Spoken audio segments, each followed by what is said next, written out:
All right, I'm going to try a little something funky here. I am just going to use this paper here. Now I'm kind of holding it so it's not going to be perfectly steady, but I am going to do maybe one or two examples from section 3.2. All right, so let's look first at number exercise, and I'll just kind of shift it over. You can see here, doing 3.2, I'm going to compute f prime of x using the limit definition. So you remember limit. So remember limit. The limit is h goes to 0 of f of x plus h minus f of x over h, right? So I do apologize for the crappy camera work. I would like to get a stand. In fact, I worked on that. Okay, so let me do number 4. 1 f of x is 1 minus x to the negative 1, right? So I'm going to do f of x plus h, which is going to be, so f, I'll just do it piece by piece. X plus h is going to be 1 minus, and this is 1 over x, right? So that's 1 over x plus h. And then, of course, f of x is just this. So f of x plus h minus f of x is going to be the lim as h goes to 0 of, and again, it's going to be that 1, and, well, I'm going to do a LCD here. So this, I'm just going to rewrite this for a moment. This is going to be x plus h over x plus h minus 1 over x plus h, right? So there you go. So that's going to be x plus h minus 1 over x plus h. Okay. And actually, I'm going to, well, I don't need to simplify, but hopefully you're kind of following along. So it's going to be that minus 1 over x, right? And this again is going to be x over x. It's going to simplify there. So the lowest common denominator is going to be x plus h times x, right? I don't know why I wrote that.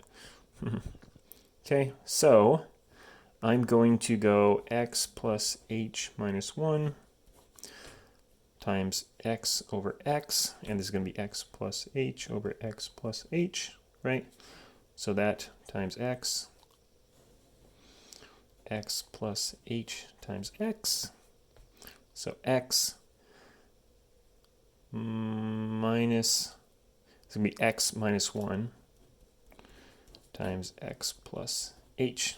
Okay, so I'm going to go ahead and multiply it through and simplify. Notice x squared minus x squared. So I'm just going to go ahead and rewrite that whole thing though.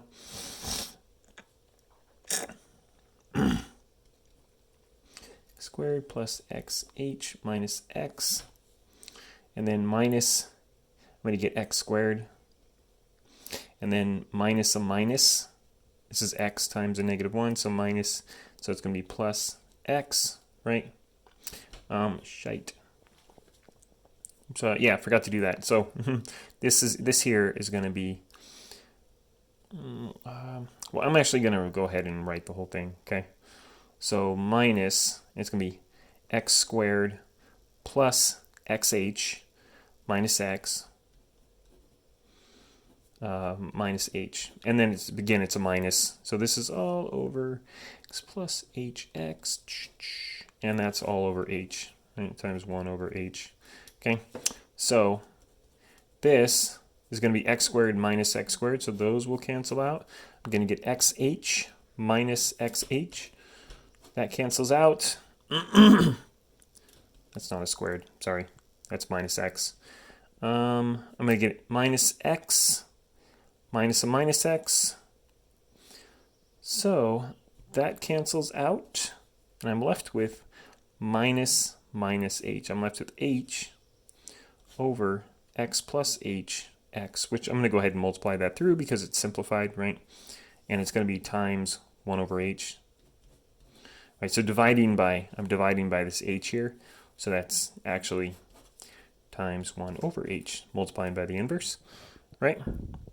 Okay, so again, you can kind of see the whole thing here. So in the bottom, I've got x squared plus xh. H is cancel. Remember, this is the limit as h goes to 0, so the h goes away, and I'm left with... So by the way, if I were to do this individually, remember the derivative of a difference is equal to the difference of the derivative, so I could take each of these derivatives separately, and this would be a minus. So this derivative of 1 is 0, minus, and the derivative of this is going to be negative 1 over x squared times a negative, so it's going to be positive 1 over x squared. Boom, right? So that would be using that's how I did it using the limit method. What if I just did the power rule method? So f equals 1 minus x to the negative 1, right? So the power rule would be I'm going to ddx of this was going to be ddx of that. So that's going to be ddx of 1 minus ddx of x to the negative 1, right? So I can kind of separate this out in two if I want.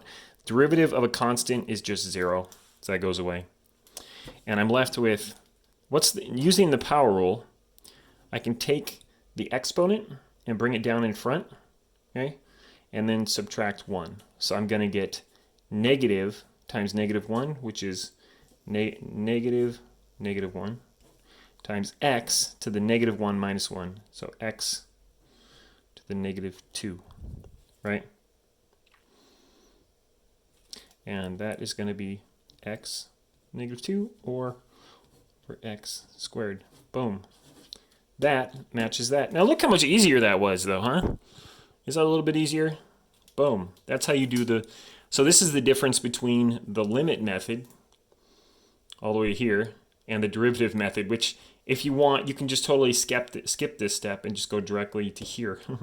So I would go 0 minus a negative 1, so plus 1 over x squared. Boom, boom. That would be, once you get good, you go from here to there. All right? So knowing what a derivative is makes things a whole lot easier. Okay? Okay. So let's do one more here.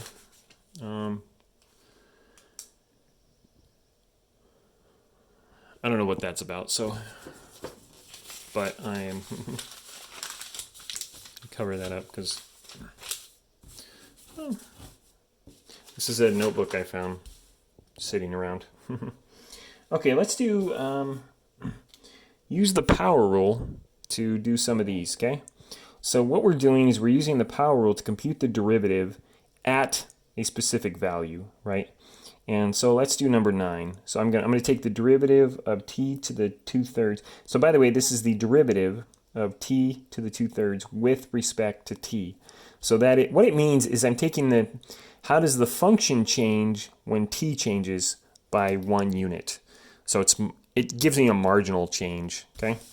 Okay, so going back here, so I've got t to the 2/3. I'm gonna go dt, right? And we can do the limit method if we want, which is pretty ugly, right? So I would rather do the derivative method. So what I'm going to do is I'm going to take t to the 2/3. I'm going to take that power, I'm going to bring it down in front, and I'm going to subtract 1. So I'm going to get t, and by the way, this is when what t equals, it said t equals 8. Yeah.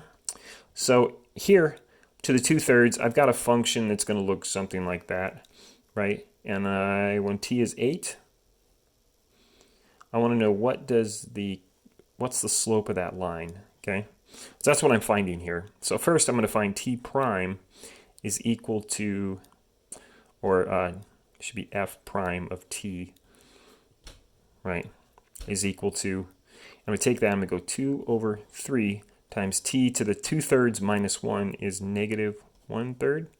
Or you can write that as 2/3 3t to the cube root. Okay. So now what I want to do is I want to plug an 8 in here. So this is the generic equation for the slope of the slope of the line tangent to the curve at any t value. But I want to find it specifically when t is 8, right? So I'm going to go 2 over 3 times the cube root of 8, which is 2. So 2 over 3 times 2, 1 over 3. So, you know, I kind of estimated pretty good there, I think, right? So this is the slope of the line. So that's m. We'll call it m prime, just for note, right? M sub 8, maybe, when t is 8. So let's find the equation for that line, just for fun, right? First of all, I got to plug 8 into my original equation, right? So I got to find the point. And it's going to be 8 comma, and then I plug an 8 in here. And the third root of 8 is 2, squared is 4, so 8 comma 4. Right? So that's the point. And I'm going to go y minus 4 equals the slope, which is 1/3 times x minus 8. So y equals 1 over 3x. And then I'm going to go ahead and distribute the equals 1 over 3x minus 8 over 3. So I'm going to add 4 to both sides, plus 4. 4 is actually equal to 12/3, right? So 12 minus that's going to be 4/3, so plus 4 over 3. There you go. So this is the equation for the line that is tangent to this curve at the point where x is 8. Right? So there you go. Okay. One more. Going back here, we can do, well, they're all same. They're all pretty much the same idea, right? So we're just going to use the power rule to take the derivative. So let's do 12 and 14. So I'm going to do x to the 14 over 3 d dx, right? So d dx of x to the 14/3. And that's going to be 14 over 3. Again, taking that, bringing it down in front, and then subtracting 1. So subtracting 3 over 3, right? So that's going to be 14/3 x to the 11/3. And that's it. That's all. That's all you do. All right, so this is the power rule. Power rule is really straightforward, really simple. How about t to the negative pi over 2? You know, there's a little more complicated one, right? So I'm going to do dt. And again, what this means is this is the function. So I'm looking at how does the function change at the moment where t is whatever I want t to be, right? So this is the function. So the derivative is the change in, you could say, y with respect to a small marginal change in t, right?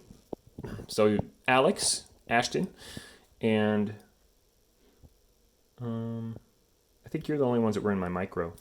So remember micro, we're talking about marginal changes. So what this is this is a marginal change in the function with respect to a 1 unit increase in t. Okay, so that's going to be negative pi over 2 times t to the what? To the negative pi over 2 minus 1.